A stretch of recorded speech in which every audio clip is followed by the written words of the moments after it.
Okay, if I can get my microphone back up again. This is a special treat for a journalist who's followed this man's rise over the last 10 years. Originally working for the Department of Economic Development here in the UAE, set up the first free zone, and with the development that took place here is when he came onto our radar at CNN as a business story. Created the Emirates Hills, a number of the different developments that you see here in terms of housing. But who says that size doesn't matter when it comes to the world today?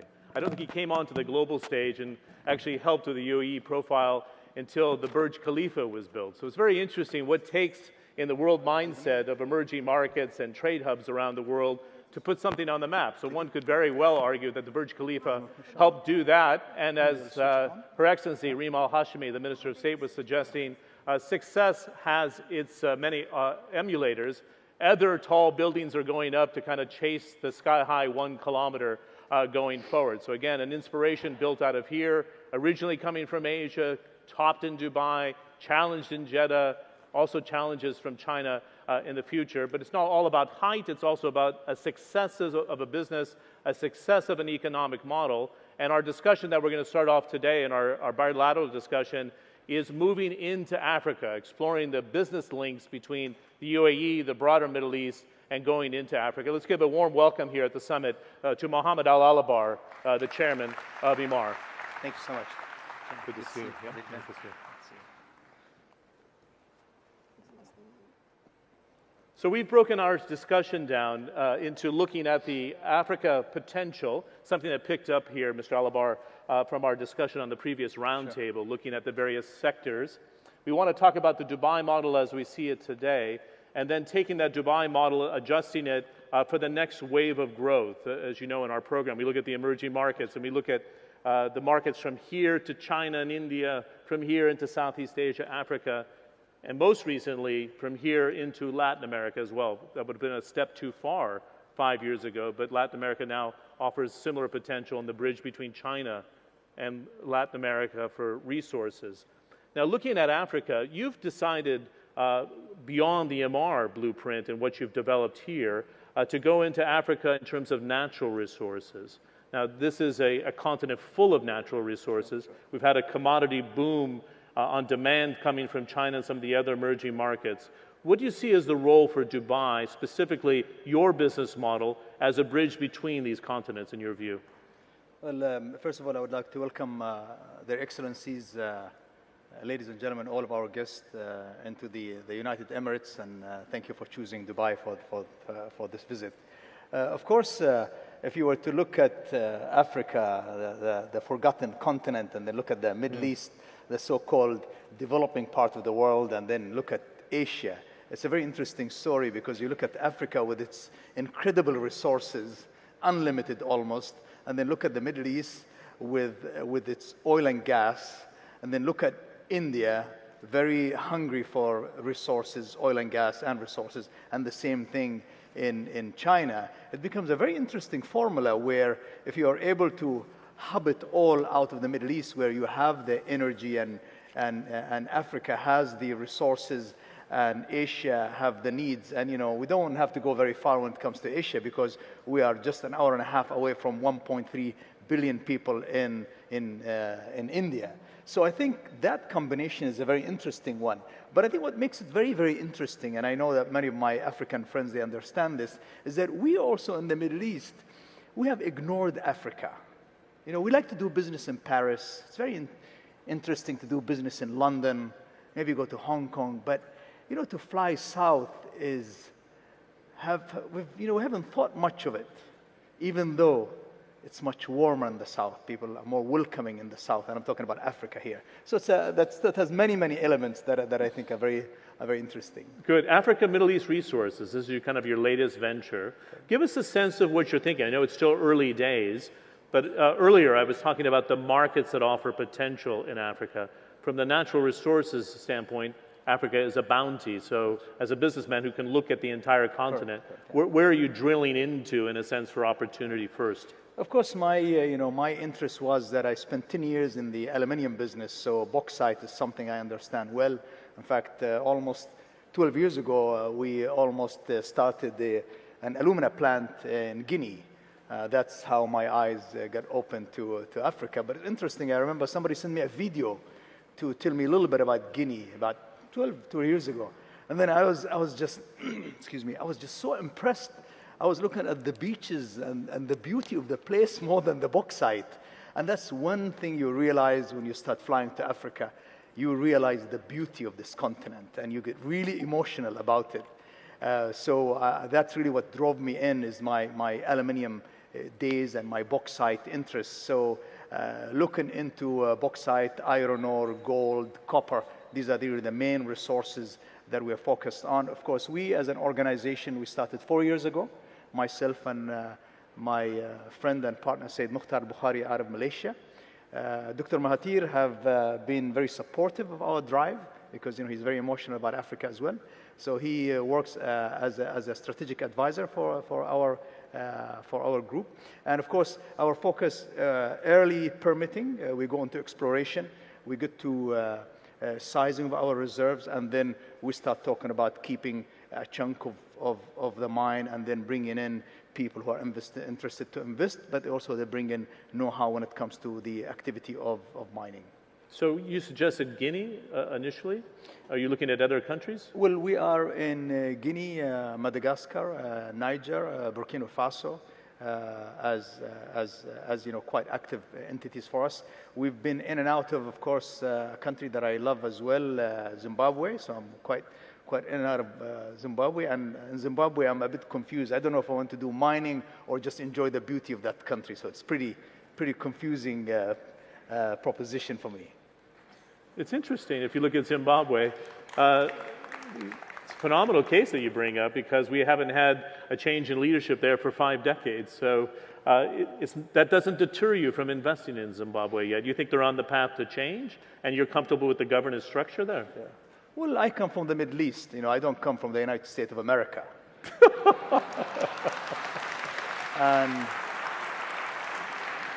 and coming from the Middle East, we're tribal people.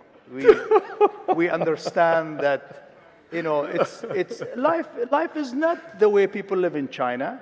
Life in the Middle East is not the way people live in London or France or New York. So I think we understand that evolution and change is a fact of life.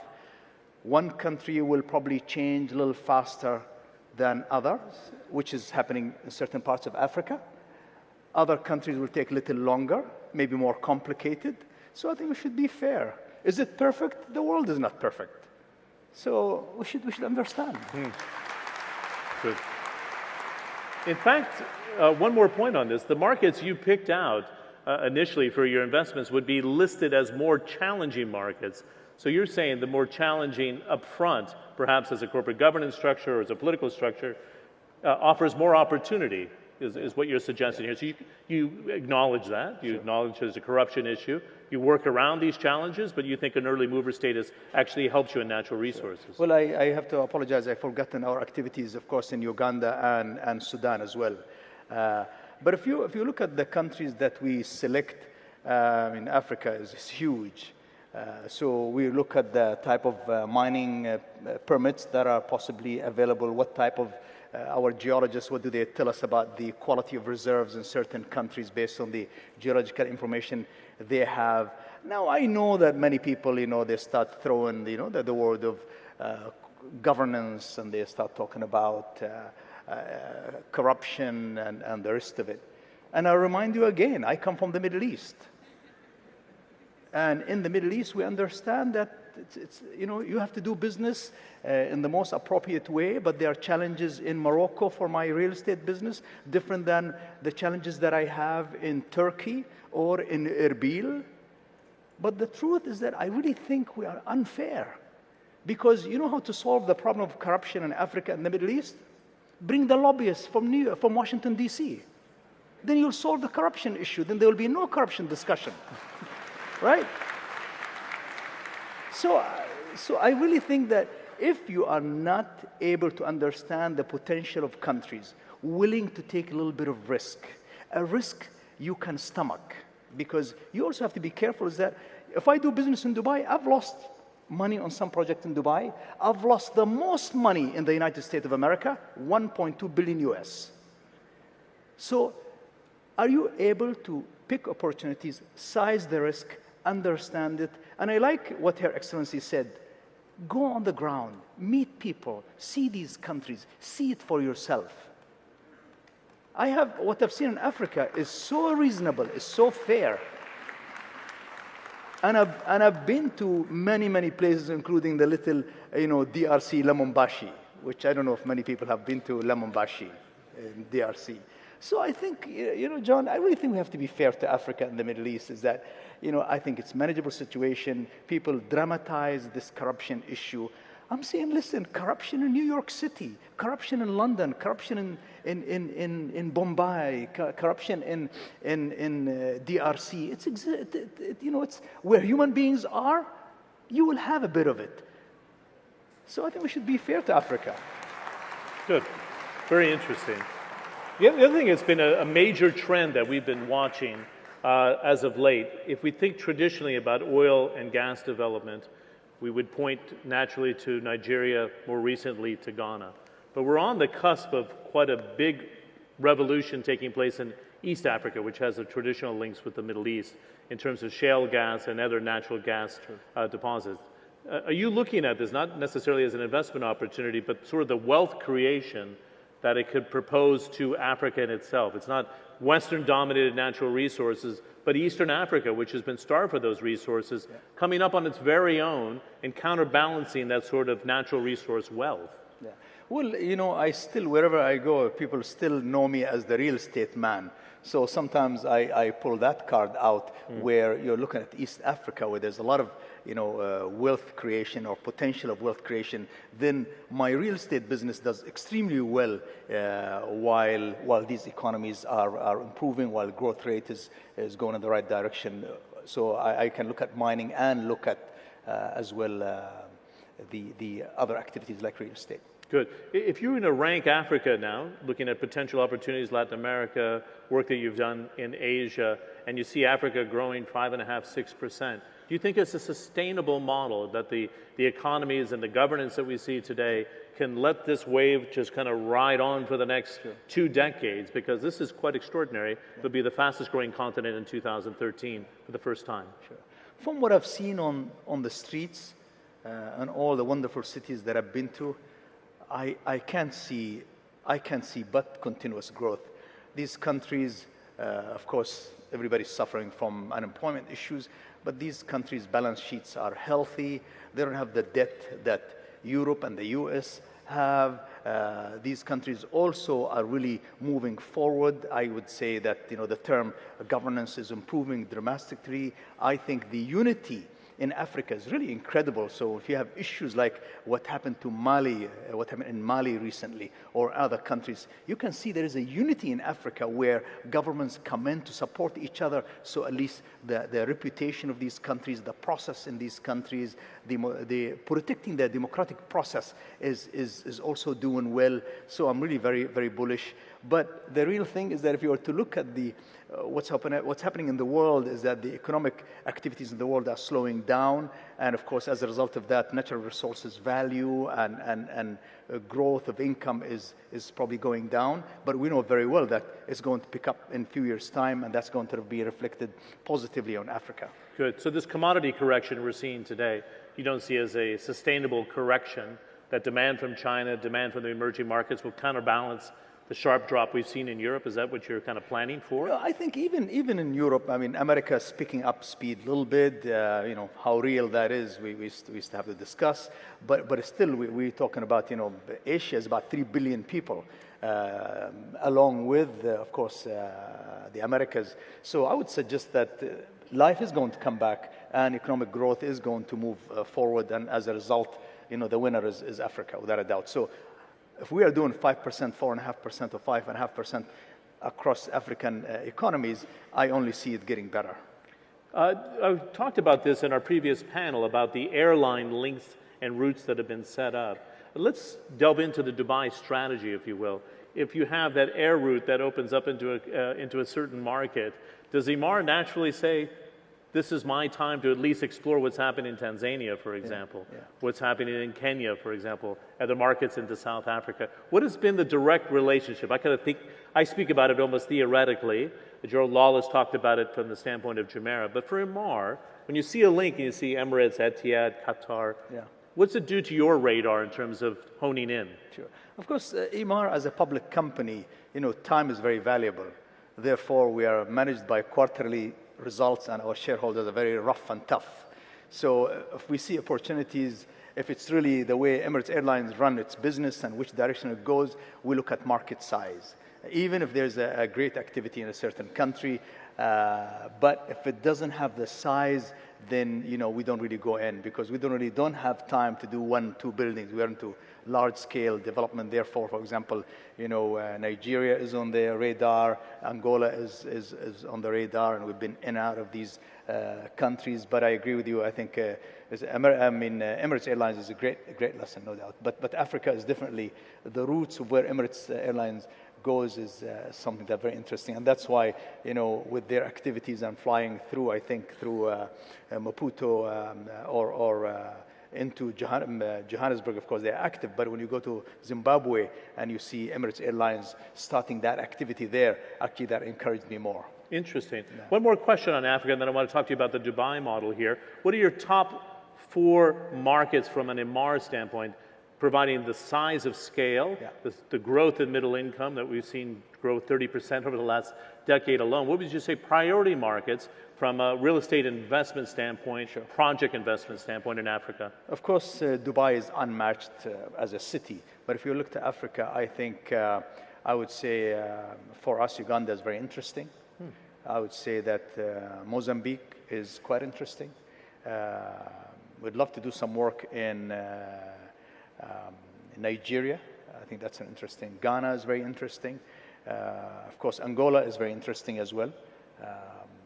So these are the markets that I look at that I really think are quite interesting, and markets that we know. Most probably there might be some other markets that maybe we don't understand them well yet, because we talk over 50 countries in Africa. I was going to say, there's a lot to choose from. Yes, true. Let's look at Dubai. Should we be concerned about this drop in property values and even the amount of transactions in the first quarter in terms of reaching kind of a recent peak? What do you say about the falls that we've seen in the first quarter vis-a-vis the rise in land values of 63% over the last year? People are looking at this as a market for investment. What do you make of the correction in the first quarter vis-a-vis the gains that we've seen in the last year? Well, last year, of course, it's the first year where the market breathed after harsh 4 years of global slowdown. So, slowdown was not really here. Slowdown was all over the world. So it was the first time that the market moves forward. I think probably first quarter people adjusting to no doubt to reality. But from recent launches, we do launches almost every week. And that's the policy that we follow as a company. So on a weekly basis, we have projects coming online, very strong demand, very strong appetite for middle and for upper market. And I see that this continuing, provided, of course, we control the flipper situation, because we have people who flip. And, the use of technology is helping us really control how much is being flipped, if we can. But it looks good. How do you control that? That's a very interesting point. It's the same names that come up on the buying registry, and this creates the frothiness in the market and pulls away from the sustainability from the Emaar model. How do you tackle that in your view? You can never really stop people who flip properties, and that's part of life. That's part of business. People like to trade, buy and sell. But with the technology that we have a mainframe system that's just incredible. So if you buy and you flip within 30 days, actually, automatically, the system will never allow you to come and buy with us again. But of course, people are very smart. They bring in their friends the next time. They bring in their cousin the next time. So it goes on and on. But now we're introducing a new rule, is that if we want to come and flip, then we ask you to pay another 10, 20%. Other people, what they do, they go back and they probably flip on a side paper off from the contract, which is risky for them. But you really need to basically continuing to improve your process, and you'll never stop it. It's a fact of life. It will continue. But at least you make sure that you are really trying to minimize that activity. Are you worried about a bubble then? Because this is a big concern, because you learned a very painful lesson as an emirate during the 2008-2009 period. Are you concerned that the bubble is reforming here in Dubai? Of course, we had an operation in America, and in the States, we've faced flippers. I think, we've got people in France who also do this. We've got people in Singapore. So flippers, and I call them traders, people who buy and sell. They will always exist. But what's making the situation a little better is that the banking system do not give room for any of that. And if they do, they're asking people to make a lot of down payment before they actually are able to transact. So that is giving us control. I think the government's also watching these activities as well. And we watch it almost on a daily basis. People will always come in and will always, we all want to make a bit of money on the, by flipping, by buying a car and selling a car, buying a building, selling a building. But these guys, they buy an apartment and they sell it after 2 weeks. So you'll have to be careful. You have to watch it. And even though people have learned a hard lesson 4 years ago, we are human beings. We forget, and greed is quite a big thing in our DNA. Let me follow up, though. Are you concerned about the market being overvalued here? Or are you comfortable with the levels that we're at? No, I think I'm comfortable at the levels that we're at. And you will see us that, we are very cautious on our prices. In fact, sometimes we try to give reasonable prices where we have a reasonable margin and it goes out of control. Like about 2 weeks ago, we launched this project where we just went out of control and we couldn't control the crowd. Lines forming in the rest? Actually, it was a bit more than that. Yeah, a bit chaotic, in fact. A bit chaotic. Police had to get involved and all that. But we thought we have given the customers a good price, but it was maybe too good. But that's how cautious we are. We don't want to drive values too high. We're making a good margin. We want the customer to make a good margin as well. Good. Let's give an insight into Mohamed Alabbar so people understand where you've come from in terms of economic development department, what you built, the challenges you faced in that crisis that you've talked about in the past, and where you see Emaar going in the future. As a publicly traded company, your stock was trading around 47. It's gone up but almost 90% in the last year in this recovery, but still trading about 1/5 from its peak. What did you learn as a CEO of a public company during a very painful correction in the property market? Well, of course, what we've really learned is that if you try to be very careful and stay away from your bankers, it'll be a good thing. Because the good days, they're all running after us and they're saying that our balance sheet is so inefficient. And we tell them why, and they say, you don't have debt on your balance sheet. And thank God, I had a brilliant chief executive, I give him the credit, not me, who basically was refusing increasing debt on our balance sheet, and that have really saved us, I must say, a very conservative balance sheet. So I would say talk to your bankers carefully, that's number one. And I love them because when I need money, I want them to help me out. But I think that was one thing. So we had a conservative approach. And the reason is that my top management, we all lived and worked in Singapore, and we got hit badly by the 97 crisis. The 97 crisis, we ran a business where we lost 50% of our business. And it was very harsh, and mainly was the same situation. So I think it was a good lesson. The other thing is that can you really don't take too much risk in real estate and build ahead of your customer. Which means that, you see the market is strong, you build ahead of the market, and if anything goes wrong in real estate, you'll go bankrupt. So also we have not done that, so we've been careful. But what really hurt us is that we did invest abroad, and I think our investment in the US was a major mistake for us. And these are maturing economies. They don't really have room for you to make money in there. I would say that, having diversifying and being in different market have helped us because we have land at incredible value which is really good for our balance sheet. Having a strong team on the ground that's really totally dedicated and passionate about the company is correct.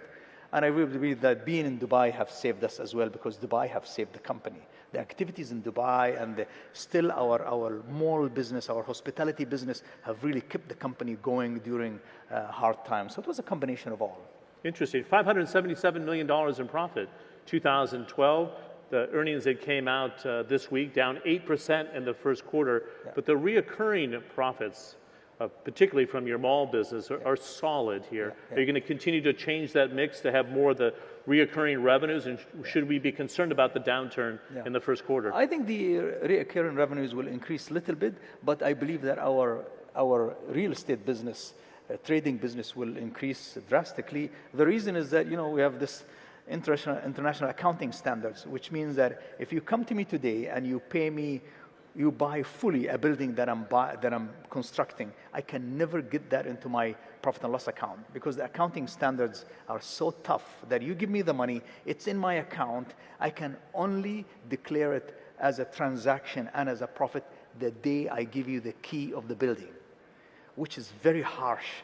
So we have a lot of issues on accounting side. Our sales are basically booming, but it goes into our books for the years to come. So I would say that as a percentage, reoccurring income will be important, but I think our other businesses is on the increase. The Burj Khalifa, now you've got people like Prince Al-Walid bin Talal wanting to go to 1 kilometer to go past the Burj Khalifa. Yeah. You've said in the past that you would like to build something beyond 1 kilometer in Asia. Have you picked your landmark, and is that a realistic aspiration for Mohamed Alabbar? Well, anyway, we've designed that building in Jeddah. So I have 25 engineers who have actually designed that Kingdom Tower, and we've tendered it, and then by that stage we delivered it to Prince Walid to basically execute. I think we might try to do something a little taller. I think technology has really improved. I think the value of tall buildings in the world is important. Commercially, I think we've learned how to make money out of it because it's very, very difficult to make money out of these tall buildings. They cost so much, but I think the trick is that how to make money out of these tall buildings. So the answer is yes, and I really think that, maybe Dubai needs another tall building. I mean, if you think of it, the reason is that, many people, and I wanted you to ask me this question, many people ask and they say that why Sheikh Mohammed says that Dubai have only achieved 10% of its potential. So there's 90% left. And you get amazed why. And the reason, and I asked him, and he said, the reason is that Paris is what, 200 years old or 300 years old? Yeah, older, yeah. Yeah, and New York is about 300 years old. London, probably what? I don't know. I'm not good at history. Yeah, long. He said Dubai is only 30 years old. So imagine how much left we have. We have a lot of time, and we have a lot of development, and we have to do so much. But what makes this interesting is that Dubai is becoming, if you look at only the Middle East, 300 million people, compared to Europe, 300 million people. People in Europe have London, Paris, Frankfurt, Munich, Geneva, Rome, Milan, Barcelona as hubs. While 300 million people, poor developing Middle East has only one place, Dubai. Right? So we want Abu Dhabi to do well, we want Qatar to do well, we want Lebanon to do well, we want Cairo to do well, because we need a lot of hubs. But if we join and we say, listen, we're really the hub of Africa and the Middle East, then we are really very powerful group. And I must tell you one thing, John, I go everywhere and they call me foreign investor. Everywhere I land, I'm a foreign investor. I go to Africa, they treat me like family. So I want to salute all my African friends. Okay, we're almost out of time, but I want to ask you one quick question. I didn't think you could get 65 million people to pass through Dubai Mall in a year. Yeah. Is that beating your aspirations? And what is the capacity? Can you actually hit the 100 million mark of people passing through one structure like that? Well, of course, I want to tell our audiences that actually we have about 1,500 electronic sensors in the mall that we get every night counting how many people came in, came out, and it's audited by our auditors. So when we tell you 65 million, it is audited 65 million. We've never thought we'll get to 65 million. This is just unbelievable. And if it tells you one thing, it tells you that this city has a leadership that is just unbelievable. His Highness Sheikh Mohammed, I must tell you that he amazes me every single day. So it's really coming from his spirit, his wisdom, his motivation, his positive, incredible positive thinking. We have reached our limit in capacity of handling people because we are always very concerned about safety issues. We are concerned about incidents. So if you know what goes on under the mall, you'll be amazed the type of services we have for people. That's why you see a lot of our hoardings are coming up on the mall, because we are actually going for a massive expansion increase the size, to be able to accommodate. And many of my American friends, they say, why do you have so much traffic in your mall? I say, listen, 50% of the Middle East population are women. And women in the Middle East, they don't go play volleyball. They don't go river rafting, right? So they don't go mountain climbing, you know. So that's why we're blessed with many fabulous customers. I'm not sure that's going to score you a lot of points after this conversation, or not. It's good moment business. It's good. and it is how they entertain. That's how entertain. But also our men the same. Okay, you can steal something from me. It's having lived in Rome. It's the modern day Agora. That's your next pitch, right? It's like the modern Piazza at the Dubai Mall. 65 million is conservative. Can you actually push it up with the expansion to 100 million a year, though? Well, anyway, the incredible thing is that our first 3 months we are up 18%. That's actual number, 18%. So we'd like to push it, but you know, you've got road issues, we've got traffic issues that we need to deal with. Therefore, we have a plan B, which actually we are under construction for something else that will ease the pressure after about 3 years. Okay, very good. Final thing, before we let you go, it's a very interesting conversation. You've gone into Erbil, looking at a project there. You went into Syria in the past, Egypt in the past. We're still in Syria. Yeah. So what do you think are good markets here after what we've seen in the last 3 years with so much political upheaval? Where do you see in the Middle East market offering, perhaps for our African investors, opportunities where Emaar feels comfortable? Well, I think India, we'd like to push it, but you know, you've got road issues, we've got traffic issues that we need to deal with. Therefore, we have a plan B, which actually we're under construction for something else that will ease the pressure after about 3 years. Okay, very good. Final thing, before we let you go, it's a very interesting conversation. You've gone into Erbil, looking at a project there. You went into Syria in the past, Egypt in the past. We're still in Syria. Yeah. So what do you think are good markets here after what we've seen in the last 3 years with so much political upheaval? Where do you see in the Middle East market offering, perhaps for our African investors, opportunities where Emaar feels comfortable? Well, I think our India market is good. India is a tough market. It's not easy, but we are in about 20 cities in India, and we've gone through tough times the past year. I would say I'm still bullish on Turkey. Saudi Arabia is very strong for us. I will still go back to North Africa, which is really strong as well for us. We're doing well in Egypt, by the way. But you know, one have to really look at what's happening in Egypt. We're doing well because out of the 4 largest developers, 3 actually had almost stopped because of the political issues they have, while still our sales are strong, our construction is still going on strong, but one have to be careful and look at what's happening in Egypt. I thought Egypt should be fine because, you know, I remember when Suharto went out of power after 30 years in Indonesia. I was there, and there was a bit of turbulence, but they were able to manage. But in Egypt, it's a little different, and sometimes I say that, you know, we have softer Muslims in Jakarta compared to our brothers Muslims in Cairo. So there's a little bit of character issue, but you know what? It's a learning process. Everybody have to go through the learning process, and I'm sure our colleagues in Egypt, they will go through the learning process as well. What do you do about Syria? Because the world doesn't know where Syria is going. Yeah. It was a promising market. Other Gulf investors went in with you, actually. Syria was the most profitable single market for us. We had a huge site. We built a little bit. We sold. We got our money back. We recovered the cost of our land and infrastructure. So we're sitting in Turkey free with a little bit of cash, waiting for the situation. It's very confusing in Syria. I will not pretend that I know what will happen. No matter what, it looks tough. Good. So a real pleasure to have you for the half hour. I appreciate it. Nice round of applause. Mohamed Alabbar. Thank you so much. Thank you. Thank you so much. Okay, just a very quick housekeeping announcement here. We're going to go straight into another plenary session. There'll be a lunch after that. Mr. Alabbar talked about the presence of His Highness Sheikh Mohammed bin Rashid Al Maktoum. He's going to be coming to the conference to take part in about 2 hours from now, at 2:15. So please mark that on your schedule and agenda for the rest of the day. Thanks for your attention. I appreciate it. And again, thanks to Mr. Alabbar for the time.